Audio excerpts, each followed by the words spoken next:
saving time. Our next presenter is Dr. Toshimasa Ohara. He is our lead advisor for this VOC project.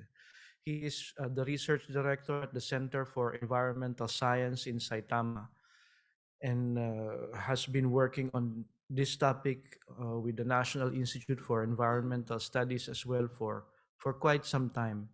So now that we have discussed a bit more on how to measure and what are the VOCs, perhaps we can look a bit into like the science on the interactions of VOCs with other air pollutants. And Dr. Ohara is the best person to tell us more about this. Dr. Ohara, please. Thank you. Good morning, ladies and gentlemen. My name is Toshimasa Ohara. First of all, I would like to say thank you very much for inviting me in this workshop. And I had a good opportunity to visiting to Manila for VOC missions of EANET, Manila missions of VOC, EANET VOC project in this May. And I am very glad to come here again. And I am very glad to meet many friends here again. So today I'd like to talk about the VOCs and secondary pollution in East Asia. So today's topic is like this. The first topic is VOCs and secondary pollution. And second topic is VOC emissions. And third is ozone formations from VOCs and its control. So first topic is VOCs and secondary pollution. And this shows the schematic diagram of the formations of secondary pollution, such as ozone and fine particles, PM2.5. Many kinds of primary air pollutant, such as VOCs, NOx, SO2, ammonia gas, and others, are emitted from various emission sources: biogenic emission solvent use, forest fire, agricultural waste burning, automobile exhaust, fossil fuel burning, and so on. And they are reacted in the atmosphere to form the photochemical ozone and fine particles. So they are called by a secondary air pollution or secondary air pollutants, as you know.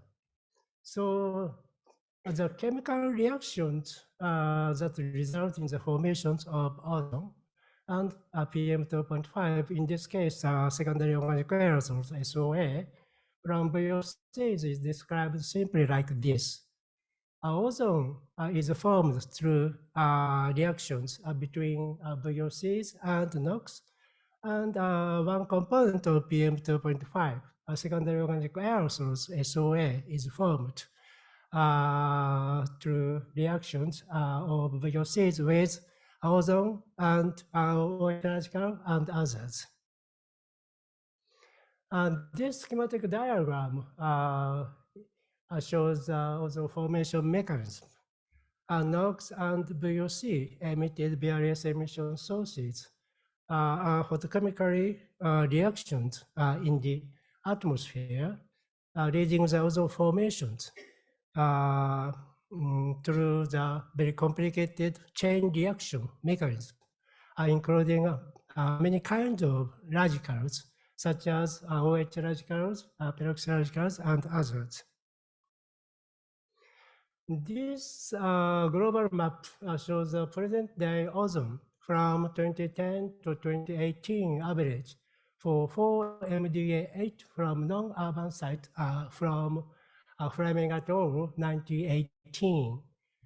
Here, 4 MDA8, the fourth highest MDA8, maximum daily 8-hour average ozone value, represent peak short-term exposure and is used in the US for determining compliance with the national ambient air quality standard for ozone. As you can see, The ozone level in East Asia are higher on a global scale, comparable to those in the US West Coast,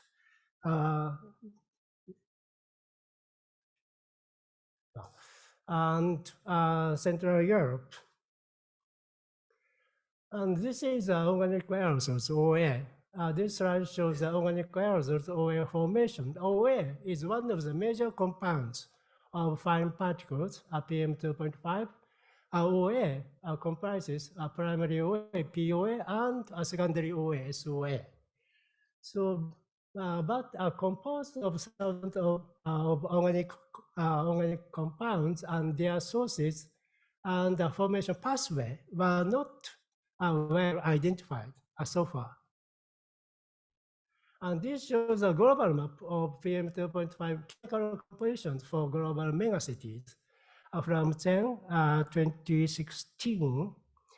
The symbol colors in the map and the number of megacities represent the measured annual PM2.5 concentration. A unit is microgram per cubic meters in 2013.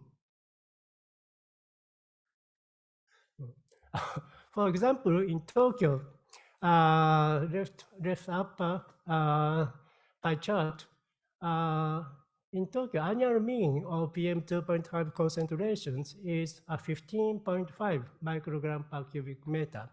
And these compositions, green is organic aerosols, around one quarters, and black is elemental carbon, and yellow is sulfate and nitrate is turf, and pink is soil, almost 10%, and gray is unidentified. As you can see, the chemical composition of PM2.5 varies significantly depending on the region and city in the global. And in terms of organic aerosols, OA makes up 20% to 50% of total PM2.5. And SOA comprises approximately 1/4 to 3/4 of organic aerosols, according to the previous studies, for example, GMS in the global scale and Huan in China.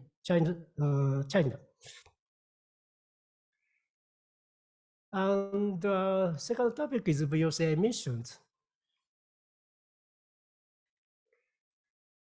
This shows the global emission map of VOC in 1918 from HTAP V3 emission mosaic from CRIPA 2023 in this year, which is anthropogenic emission inventory excluding LCLUC. LCLUC means land cover and land use change related emissions. For example, the open burning and the forest fire and so on, in the UNECE convention. As you can see, the Asia are most polluted region in global, and Asia emissions account for almost half of global. And if we look at the historical trend of global and regional VOC emissions, in global, black line, right axis, and East Asia, red line, the emissions have been going up recently, but recently turned to be stable.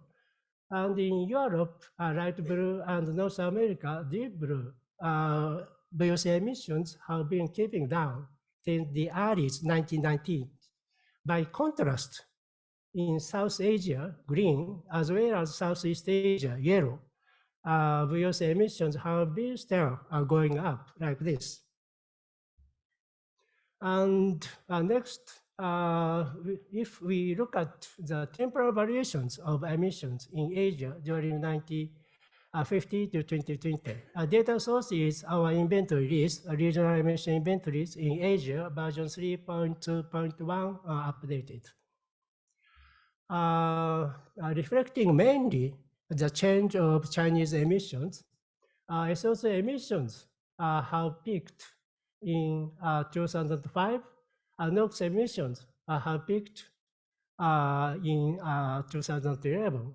And also, primary PM2.5 emissions have peaked in 2004. And ammonia gas and CO2 is approaching in the a stable stage recently. On the other hand, VOC emissions are still going up like this.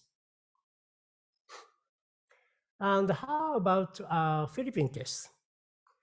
This shows the temporal variations of VOC emissions in Philippines. Data source is our emission inventory list. It is noted our emission inventory list is an Asia scale emission inventory.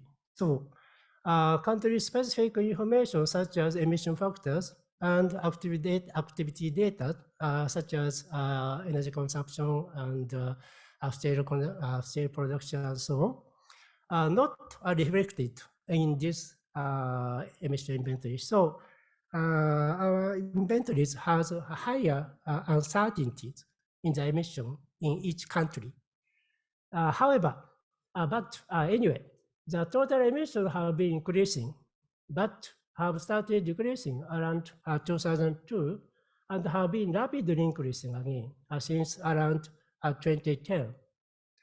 And if we look at it by sector, the emissions from road transport, orange, and paint blue and solvent green has been increasing significantly recently. And I tried to compare emission source compositions of VOCs in Philippines and Japan. Left finger is Philippine case, right finger shows Japanese case.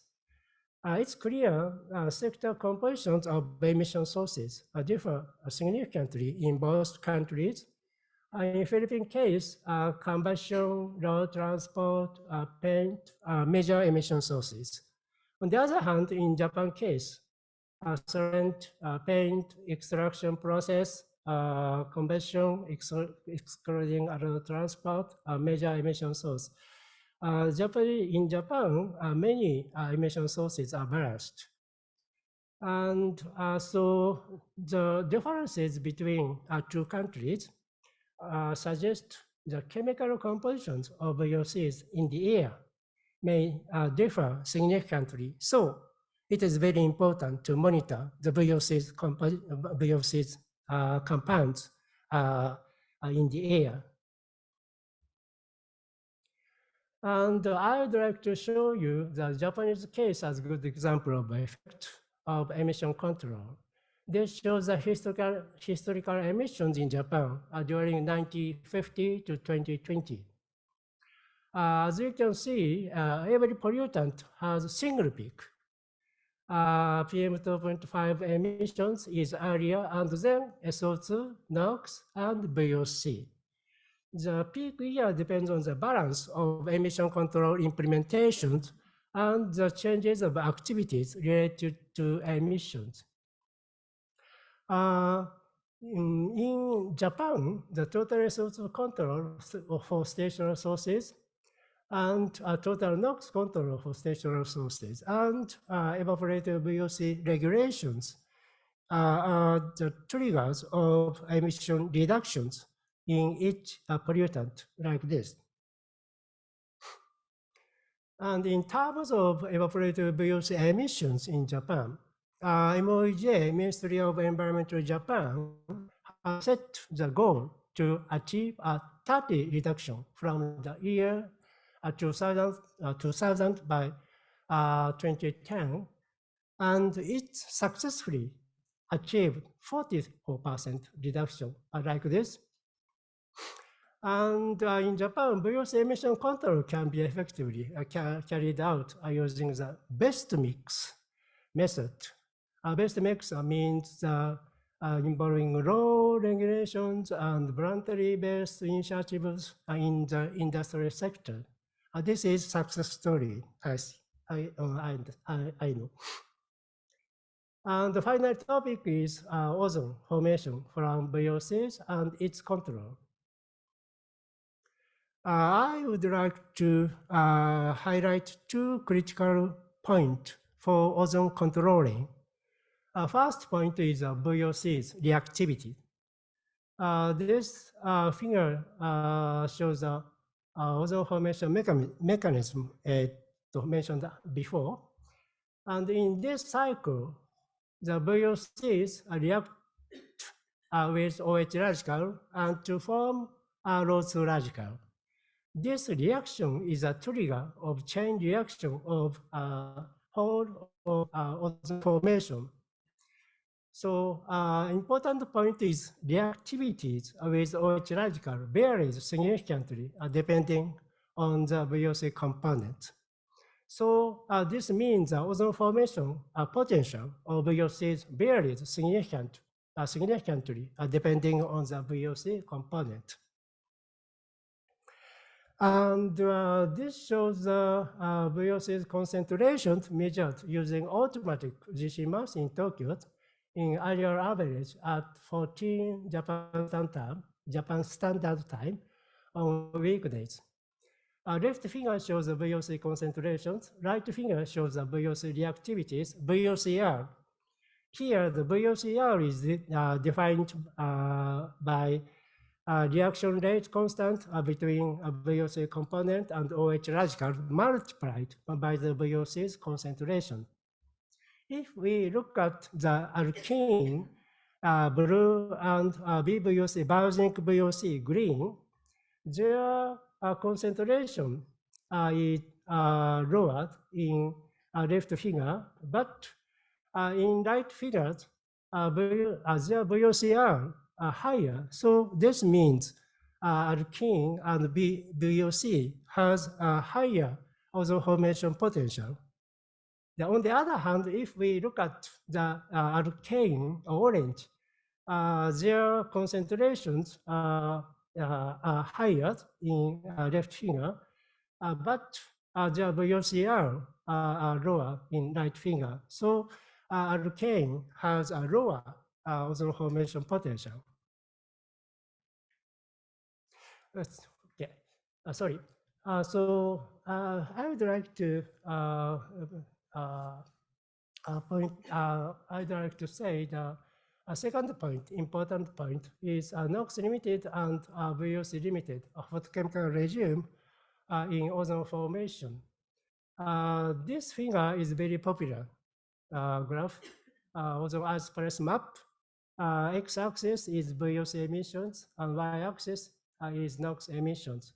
And the straight black line is peaks of ozone isopress.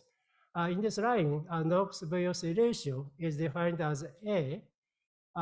If NOx VOC ratio is larger than A, it falls into VOC limited regime, blue zone. In this case, reducing NOx can lead to an increase in ozone from 0.1 to 0.3, this pathway.